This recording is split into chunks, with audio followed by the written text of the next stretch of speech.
Braveheart, the wild stallion. In a wide, golden valley where the wind whispered secrets and the rivers laughed under the sun, a baby horse was born beneath a sky of stars.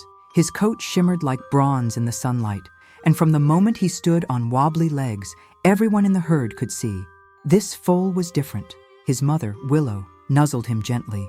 "You are Braveheart," she said softly, "for you were born with fire in your eyes and strength in your soul."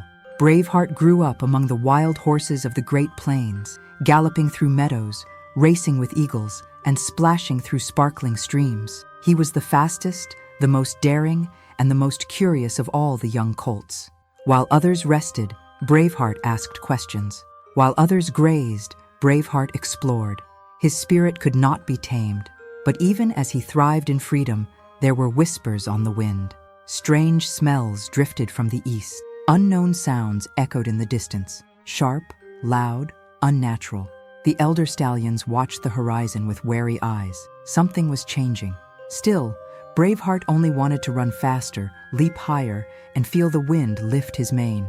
As days passed, Braveheart's legs grew stronger and his gallop stretched farther. He had memorized every hill, every tree, every curve of the river. But one afternoon, while chasing butterflies beyond the edge of the valley, he spotted something strange, large shadows moving along the cliffs. He stopped, ears perked, heart pounding.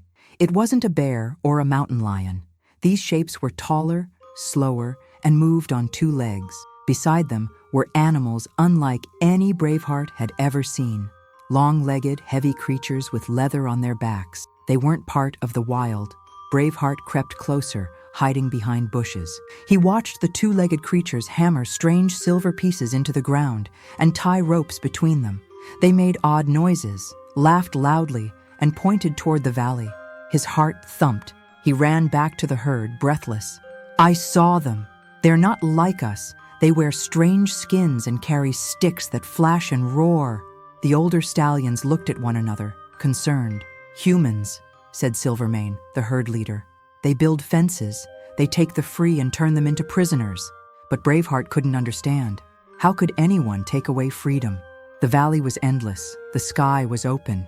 Nothing could hold him down.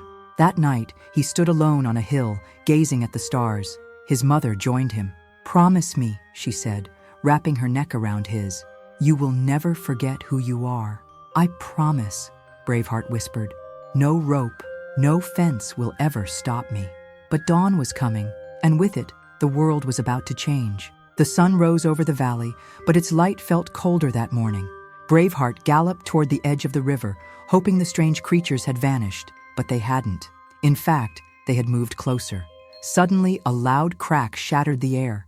A bright flash burst beside him. Startled, Braveheart stumbled, and before he could run, a thick rope coiled around his neck. He kicked and thrashed, but more ropes came, tightening around his legs. He neighed for help, but he was alone. The humans cheered. One of them, tall with a black hat and rough hands, approached with a grin. "Strong one, eh? We'll see how wild you are at the fort." Braveheart was pulled onto a wooden cart with wheels. He kicked the sides, trying to break free, but the walls held him. He could still see the mountains, his home growing smaller and smaller in the distance.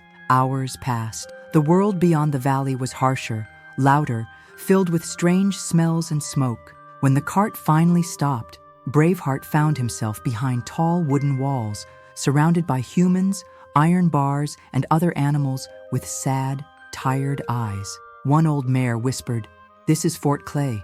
They will try to break you." But Braveheart stood tall, nostrils flaring. His eyes blazed with defiance. He stomped his hooves loudly, shaking the dust beneath him. "They can't break what was born to be free," he thought. That night, under a sky veiled in smoke, Braveheart swore silently, "I will not belong to them. I will find my way back." At Fort Clay, Braveheart was tied with thick ropes and brought into a dusty pen where other horses stood silently. Most had heads lowered, eyes dull, but Braveheart's spirit burned too brightly to be dimmed. The men tried to tame him. Day after day they shouted, pulled, pushed, and forced heavy saddles onto his back. But Braveheart kicked, reared, and spun so fiercely that no man could stay on him for more than a few seconds. The same man with the black hat returned each time, angrier than before. "We'll see how long your fire lasts, wild one," he muttered. One afternoon, they brought out strange devices, metal bits, spurs, tight straps. Braveheart saw other horses hurt by them, forced into silence. He shook with rage. When the man tried to mount him again, Braveheart leapt with full force, flinging the rider into the dust. The soldiers gasped. "No horse can resist forever," one whispered. But Braveheart was not like the others. Each day he resisted was a day closer to freedom. One night, tied under the moonlight, he heard footsteps, soft ones. A young man, dressed not like the others, approached quietly. His hair was dark, his eyes calm. He didn't carry ropes or tools. He spoke gently, in words Braveheart didn't know, but his tone was kind. The boy placed a hand over his heart, then pointed at Braveheart. "Little Creek," he said. Braveheart blinked, unsure. But something about this human felt different. He didn't want to believe it yet, but something had shifted. Braveheart stood still as the young man, Little Creek, sat nearby, saying nothing more. He didn't try to touch him again. He didn't offer food or ropes or whistles. He just sat, waiting. Day after day, Little Creek returned. Sometimes he brought cool water or left fresh grass near the fence. Sometimes he only watched. Braveheart, still guarded, kept his distance, but he noticed the difference. This human didn't demand. He listened. One morning, after a restless night, Braveheart approached the edge of the pen as Little Creek sat on the other side. For the first time, he sniffed the air between them. The boy smiled and slowly raised an open hand. Braveheart didn't run. He didn't rear. He stood. A few days later, the fort's gates burst open, not from war, but from silence. In the quiet hours before sunrise, Little Creek returned, this time with purpose. He loosened the ropes around Braveheart, whispering words of trust. "You don't belong in cages," he murmured. Together, they moved through the shadows. Soldiers snored. Torches flickered low. The gates were just ahead. Freedom was a few steps away. But then, a shout, then another. The alarm had been raised. Braveheart neighed, and Little Creek leapt onto his back without thinking. For the first time, Braveheart didn't buck. He ran, not in fear, but with full strength, tearing through the gates like lightning. Arrows flew, voices roared, but Braveheart was faster, and beside him, for the first time in his life, was a human who didn't want to own him, only run with him. Braveheart thundered across open fields, his hooves pounding like drums of freedom. With Little Creek holding on tightly, they raced past trees and rivers, never slowing, never looking back. The wind roared in Braveheart's ears, but this time, it wasn't warning him. It was cheering him on. When they finally stopped, it was beneath a canopy of stars. They had reached a high cliff where the land stretched endlessly below. Little Creek slid off Braveheart's back, placing a hand on his neck. "We're safe," he said softly. Braveheart stepped away, eyes scanning the distance. The valley he had been taken from wasn't far now. He could feel it, smell it. Little Creek nodded, understanding. "You want to go back?" But before Braveheart could leave, the boy whistled. From behind the trees came a soft whinny. A beautiful mare trotted forward, sleek, with a creamy coat and curious eyes. She stepped lightly toward Braveheart. "This is Rain," said Little Creek. "She's like you, wild, brave." Rain circled Braveheart slowly, and he did the same. For a moment, neither moved. Then, their noses touched gently. A connection was made, wordless, but real. Braveheart looked once more at Little Creek. No ropes held him. No commands were given. Just a quiet understanding. He could leave now, or stay. The mountains called. His herd was waiting. But something in his heart had changed. He neighed to Rain. She neighed back. The wild had brought them together, but choices would soon test their hearts. Days passed in peace. Braveheart and Rain roamed freely with Little Creek, far from the fences and iron of Fort Clay. They crossed rivers, explored quiet forests, and rested in meadows where the wind told no lies. It felt like a dream, but Braveheart's heart was torn. Every sunrise, he looked toward the distant ridge where his valley waited. He remembered his mother's soft voice, the thundering hooves of his herd, the freedom of being one with the land. Little Creek noticed. One evening, as the stars blinked overhead, the boy sat beside Braveheart once again. He didn't speak, only placed his hand over his chest as he had done the first time they met. Braveheart stepped forward and nudged him gently, as if to say, "Thank you." Rain approached too, her eyes shining with warmth. She had grown to trust Braveheart completely, following his lead without hesitation. Together, they stood at the edge of the clearing, side by side. Suddenly, a faint sound echoed from the valley below, faint, galloping. Braveheart's ears perked up. It was distant, but familiar. Could it be his herd? Little Creek stood. "Go," he said, stepping back. Braveheart looked at Rain. She glanced at the boy, and then at Braveheart. Her eyes didn't question. They answered. With a powerful leap, Braveheart galloped toward the ridge, Rain right beside him. Little Creek watched them go, his heart full, not of sadness, but pride. The valley wasn't far now, and Braveheart was ready to return, not just as a colt, but as a leader. Braveheart charged down the hillsides, every muscle fueled by purpose. Rain ran at his side, her steps perfectly in rhythm with his. As they neared the great valley, familiar scents filled the air, pine, wildflowers, and the unmistakable trail of the herd. Suddenly, from beyond a grove of trees, a dozen horses appeared. It was them. Braveheart skidded to a halt, his heart pounding, not from fear, but from joy. The stallion who had once led them, his own father, stood tall among them. Mares and foals gathered behind, unsure at first. Braveheart took a slow step forward, his head lowered in respect. Then a soft whinny came from the crowd. It was his mother. She galloped forward, nuzzling him with deep affection. Braveheart closed his eyes and leaned into her touch, finally home. The herd slowly surrounded him.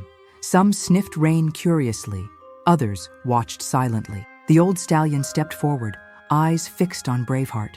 For a moment, there was only stillness. Then, with a nod of his head, the old leader stepped aside.